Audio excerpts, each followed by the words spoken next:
जय हिंद। मैं हूं मेजर मोहम्मद अली शाह, एक भूतपूर्व आर्मी ऑफिसर जिसने मैनेजमेंट की पढ़ाई, मेरी खुशकिस्मती थी कि मैंने IIM कलकत्ता से करी है। मैंने कॉर्पोरेट सेक्टर में काम करा है। Mahindra and Mahindra, Toyota Thales limited, Genpact जैसे अन्य बड़ी बड़ी कंपनी के साथ काम करा है। ठीक है, और ऑन मैनेजर पोजीशंस। सो मैं आपसे एक बड़े अहम मुद्दे पे बात करना चाहता हूं, and the topic is bullying at work place. अक्सर क्या होता है, अक्सर कभी कभी ऐसा होता है, शायद आई होप ज़्यादातर ना होता हो, that the senior person, the boss normally tries to bully you, trying to pin you down and show you down. तुम क्या हो, that can stuff, right? So how do you handle that?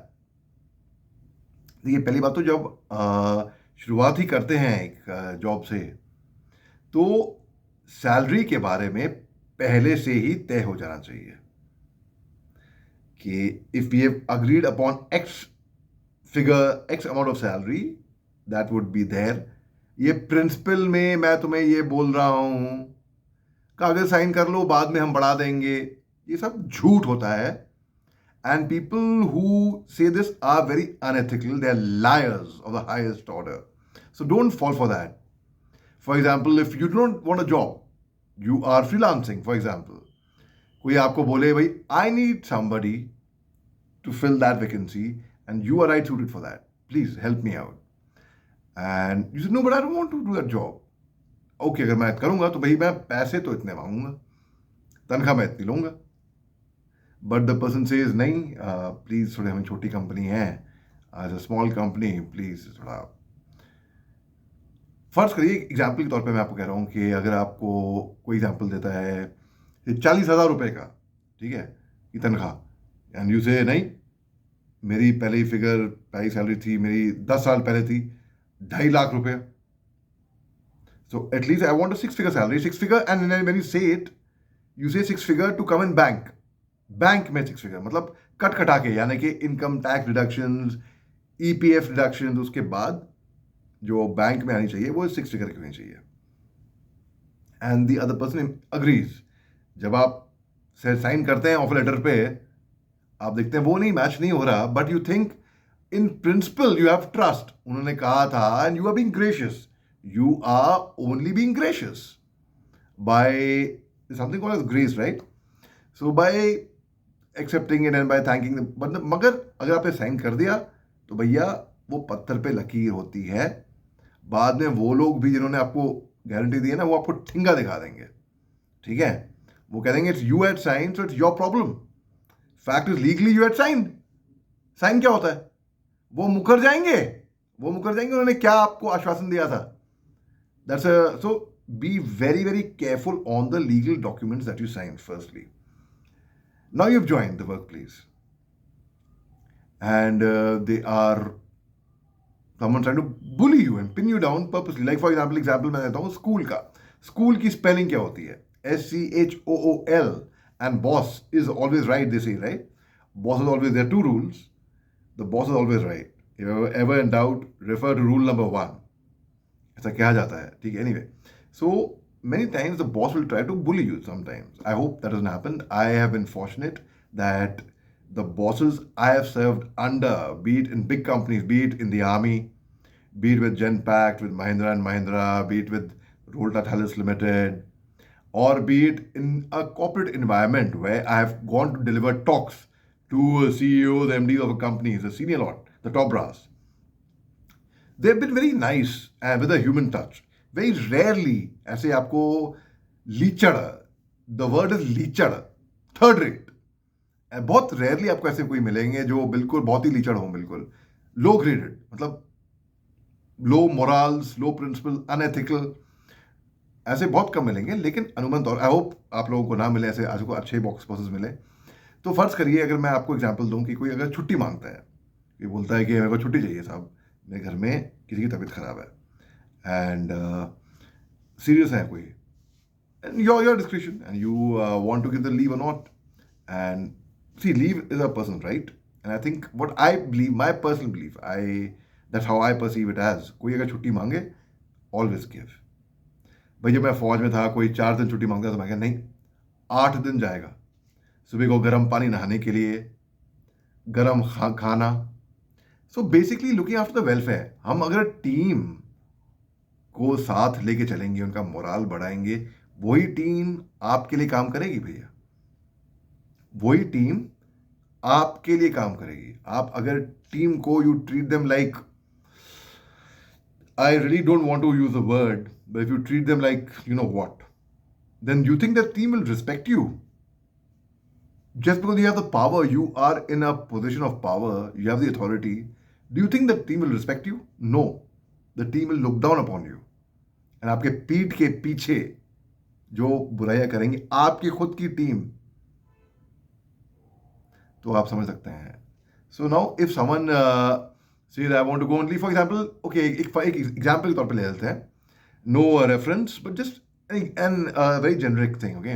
An office boy comes and says that his mother or father is unwell, he wants to go on leave immediately, and doctors have given up. And you say, आप निकलो, अभी office बंद करनी होगी, खोलनी होगी, हम कर देंगे, हम संभाल लेंगे, आप निकलो. And you are taking care of everything, but your boss says that, why have you sent the person on leave? उसको छुट्टी पे क्यों भेजा आपने? भाई मेरा बैग कौन उठाएगा? मेरे पीछे कौन चलेगा? मेरे को जूस कौन लेकर आएगा? मेरी चाय कौन लेकर आएगा? मेरा खाना कौन गर्म करके देगा मेरे को, जितने तापमान में मेरे को चाहिए? So that kind of stuff, and tries to, and you have arranged, आपने सब्स्टिट्यूट मैनेज कर लिया है, आपने ऑल्टरनेटिव ढूंढ लिया है, लेकिन उसके बावजूद भी भाई वो बात थोड़ी गलत है, तो उस पर थोड़ा, so you should know how to tackle an unreasonable person that way. आप पे कोई चिल्लाए और आप पे ही इल्जाम लगा दे कि आप चिल्ला रहे थे मेरे पे, झूठ. सबसे पहले तो आप सबूत मांगिए, प्रूफ मांगिए. Where is the proof? Where is the proof? Okay. And फर्ज करिए एक आपके टीम मेंबर ने, फर्ज करिए मैं एग्जाम्पल के तौर पे कह रहा हूं, 4 साल लगा दिए कंपनी में, 4 साल ने जान लगा के आपके लिए काम किए, वफादारी, ईमानदारी से, लॉयल्टी के साथ. And after the 4th year you should be very particular about the time. You should reward the person instantly. Public rewards are very important, not public humiliations. बहुत लोग ऐसा करते हैं पब्लिकली, अपना ठोस जमाने के लिए, झूठी शान दिखाने के लिए. वो कुएं के मेंढक होते हैं, ठीक है ना, कुएं के मेंढक होते हैं वो. उन्होंने एक कंपनी खड़ी कर दी, उनको ना बिजनेस से मतलब है, ना काम से मतलब है, अपनी फेक ईगो से मतलब है. भैया मैं यहाँ के ये हूँ, फाउंडर डायरेक्टर हूँ, मैं यहाँ के मैनेजिंग डायरेक्टर हूँ, मैं यहाँ का CEO हूँ. एग्जाम्पल तौर पर कह रहा हूँ मैं आपको. दो be very of those people, right. कुछ तो ऐसे लोग होंगे कि भाई, मैं ऐसे केस में मैं सुने हैं, जानता हूं मैं, कि चाय चाहिए, example, now there is no tea, अब चाय चाहिए बॉस को. So that person has gone and अपनी जेब से, गरीब आदमी ने खर्च करके कुछ पैसे से चाय लेकर आया. और यार आप बॉस हो, आपके पास इतने पैसे, you can afford to give the money of chai to that poor man. You expect the person who's sitting next to you to pay that poor man from his pocket? That's bullying. But anyhow, I'm just giving an example to you all, right? तो इस तरीके से अगर आप पे कोई unreasonable बनता है, बोलता है यहां मत बैठो, वहां मत बैठो, इससे बात मत करो, उससे बात मत करो, इट्स रॉन्ग. आप अपना काम करिए, अपने काम के मुताबिक परफॉर्मेंस कर दिए आप. इफ समन से तुम निकम्मे हो, बेवकूफ हो, you are a non performer, सब कुछ ऐसी भी मैं कंपनी में सुना है ऐसा कि कंपनी में सारे नॉन परफॉर्मर हैं, किसी को अप्रेजल मिला ही नहीं है वहां पे. हैं? ऐसा हो सकता है क्या? Can it even be? जब तनख्वाह रही हो तो आप तनख्वाह रोक दो किसी की. आप बोलो मेरे पास पावर है ठोस जमाने का, मैं तनख्वाह डिले कर दूंगे. मैं कर दूंगा, that's wrong, it's unethical. One has to take a stand in life. आपको बोलना चाहिए भाई व्हाट इज राइट, राइट. अपने उस, if you follow the truth का पाथ, ना सच्चाई का पाथ, ईमानदारी का पाथ, मेहनत का path, never be late for your work. Break time, try minimizing it. कोई बड़ी बात नहीं होती, आप कम ब्रेक लें, कोई बात नहीं. सो द वेरी फैक्ट इज, अगर कोई आपको बुली कर रहा है, अभी पूना में 26 साल की लड़की जो बहुत बड़ी कंपनी ईवाई के साथ काम कर रही थी, उसकी मृत्यु हो गई. उनकी मदर ने लिखा है कंपनी को, और कंपनी के मैनेजमेंट के सीनियर टॉपरा से ये बात करी है कि कंपनी में बुलिंग की वजह से मेरी बेटी की जान गई है. So guys please speak up against bullying. काम में नो कॉम्प्रोमाइज. अगर कोई आपको बोले आप निकम्मे हो, आप ये हो, आप ढक्कन हो, आपसे ये काम नहीं हो रहा, ये, and constantly putting you down, constantly trying to show कि आई एम अबव यू, यानी कि उस पर्सन को कुछ मेंटल इलनेस है, आप में नहीं है कमी, कमी उस पर्सन में. That person needs to introspect. ठीक है ना.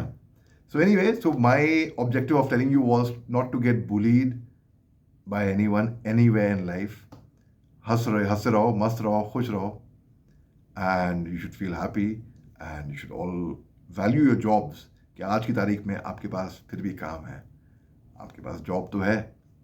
भाई मैं रिजाइन कर रहा हूँ, मैं तंग आ गया, ये that's not the attitude one should have. भैया हम फौजी लोग हैं ना, हम मैदान जंग से पीठ दिखा के भागते नहीं हैं. हाँ, गोली लग जाएगी, शहीद हो जाएंगे, वहाँ पे मर जाएंगे, वो अलग बात है. I might get shot down, but I will not run away from there. So keep these things in mind. They're small tips I have just to whatever keep my mind randomly, not reference to anything, and anything in reference to anything is purely coincidental. So no one should feel guilty conscious. अरे ये तो मेरी बात है, बता रहा है. नहीं नहीं नहीं, ऐसी कोई बात नहीं है. और कुछ बॉस लोग होते हैं, इगोइस्टिक होते हैं, उनको थोड़ी चमचागिरी पसंद होती है. There no harm. अगर आपको माफ़ी भी मांगनी पड़े for a fault that you have not done, कोई बात नहीं. Don't have ego that you know मैं माफ़ी नहीं मांगूंगा, कोई बात. See, saying sorry does not mean that you are wrong always, right. Saying sorry means you value something much more than your own ego. So the very fact is, guys, work hard. The company that you are working should feel proud of you, and they should say that so and so is part of, not a employee. Oh, that's why I've hired him or her. Derogatory. अगर कोई ऐसे introduce कराए, अरे ये हमारे लिए क्या है, ये हमारे लिए काम करते हैं, अरे हमारे लिए काम करते हैं, अरे हमारे लिए काम कर, ऐसे, this is derogatory. They're part of my team, they're my colleagues. If you say it that way, it makes a lot of sense. It's a very very polite way of saying. जब मैं फौज में था, as an officer, हमारे जवान थे, I never used to say that, you know, कि ये मेरे अंडर काम करता है, या ये है हमारा साथी है और हमारा पुराना मित्र है. There's a code of conduct, some manners which one always should keep in mind. Basic ethics, basic grace. One must be graceful, one must be gracious, one must have good code of conduct. Yeah. All right. These are a few things I thought I must share with you all. Thank you very much. Jai Hind.